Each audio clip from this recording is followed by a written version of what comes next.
Hey, what's up, guys, and welcome to a new series on my channel on MLB The Show 20. And as you can see today, we are going to be starting a franchise as our new series, and we're going to be going with the Philadelphia Phillies, who happen to be my favorite team in real life, and a little bit about why I chose to do the Phillies. Was, of course, it looks like there'll be probably be no baseball season, or at least not much of a baseball season, to say the least.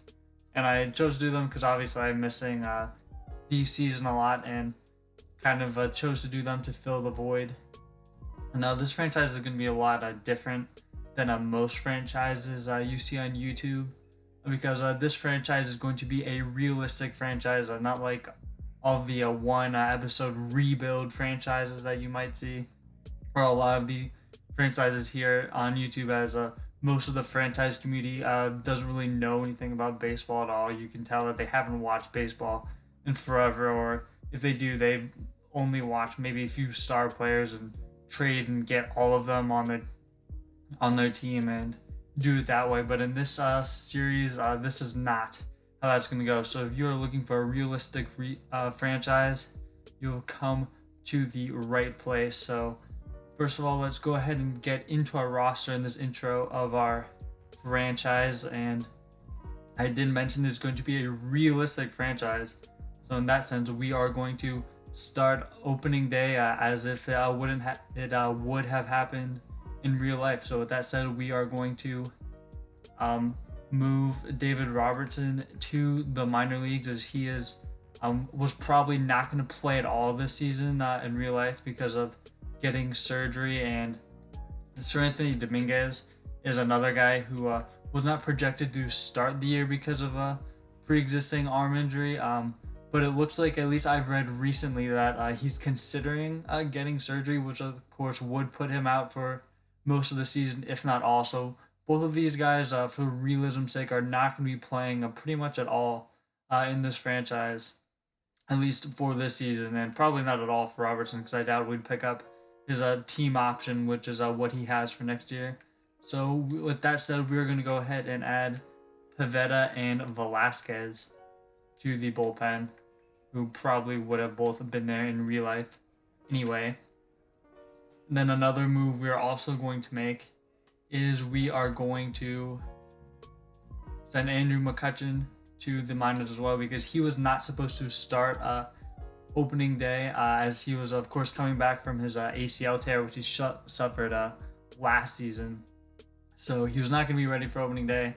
So in real life, so in this world where opening day goes on as planned, he also will not be ready for that. And we're going to be putting Adam Hazley on the Major League roster for realism's sake, as this pretty much was going to be the Phillies roster that they were going to carry into opening day, besides this right here, Andrew Knapp, of course, going to be the backup catcher. So all of that is set. So our realistic roster is set, as you can see. So now we're going to just give you a quick preview of the lineup. And so here's what we're going to go with against right-handers to start out the season. This is a lineup that was used pretty commonly by Joe Girardi in spring training, the part of spring training that was actually played out without Andrew McCutchen, because of course he was coming back from his ACL injury and didn't receive any spring training playing time.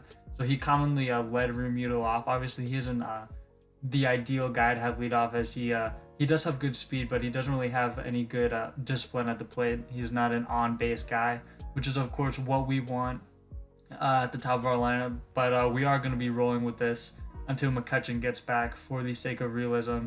And then from then on, I'm kind of going to take on what I think is best as the season progresses and as the players perform. So yes, Remuto leading off, Harper in the second spot, which is of course where you want your best hitter, because the second spot sees the most run producing opportunities. Third batter, Segura. The third batter is kind of one of the not as valuable batting spots, as the fourth and fifth batters both come up to the plate with more runners on base. So those are of course more run producing spots in the order. So Hoskins and Gregorius are going to be filling out those 4 and 5 spots, with then Segura slotting into the third spot. Kingery hitting 6th. That's basically just the split up Bruce and Gregorius, 2 lefties, because with the 3 batter minimum, the new rule that was put in place, definitely don't want to stack these 2 guys against each other, specifically because they really can't hit left-handed pitching, especially Bruce. And I know he is stacked with Hazley, but I mean, that's the bottom of the order, and you can't really do much about that. And then here, of course, you can see our bench bats. I know I noticed earlier in the video that Neil Walker wasn't on the Major League roster. Nick Williams was, and Torres was actually on the Major League roster as well. So we have fixed that real quick and went with Walker, Forsythe, and Harrison, who I think were going to be the starting bench bats in real life. They all performed very well in spring training. Of course, the spring training numbers don't really matter, but when you're a veteran fighting for a spot in the team, as most of these guys were non-roster invites in spring training, you really need them to perform well to earn their spot onto the team. So with that in mind, we're going to go ahead. So with that in mind, we're going to go ahead and look at our lineup versus left-handers to start the year. And of course, against left-handers here, you have our lineup, which is looking pretty similar. Bermuda, Harper, Segura, Hoskins, Gregorius, Kingery, all there. So the top 6 is the same. But then, as you can see, we have Forsythe starting in left against lefties. Now, he is not a great bat, but he does get on base a lot, as he has, of course, a high discipline, as you see there. So we're going to be placing him in left against left-handed pitching. Of course, just until McCutchen gets back and Bruce will be on the bench. And also, Roman Quinn will be in center field. Now, I pretty much plan to have this as a kind of all-year thing, depending on how the players perform. Quinn is going to be platooning against left-handed pitchers pretty much all year in center field. And I also have him batting 9th. Of course, he is known as a speedster among the MLB, but he also does not really have a good ability to hit. So he's going to be in that 9 spot. And in the case that he does happen to get on, of course, he does have good speed. And so we will probably try to get him a lot of steal opportunities when on first. Of course, you don't really want to steal or rarely want to steal with you guys on the top of the lineup, because there is, of course, the chance that they get out. And the chance of them getting out is usually not nearly worth the value that they have being on base. But with a guy like Quinn, the bottom of the order, moving him up an extra base really doesn't affect things that much, especially with the rarity that he does get on. So there's really no foul in doing that there. So thank you guys for watching. That is the end of this little introduction to the team, and I'm very excited to get this series underway, and I'm really excited to actually play some baseball and see some baseball for once. So thank you guys for watching, and I will see you guys next time.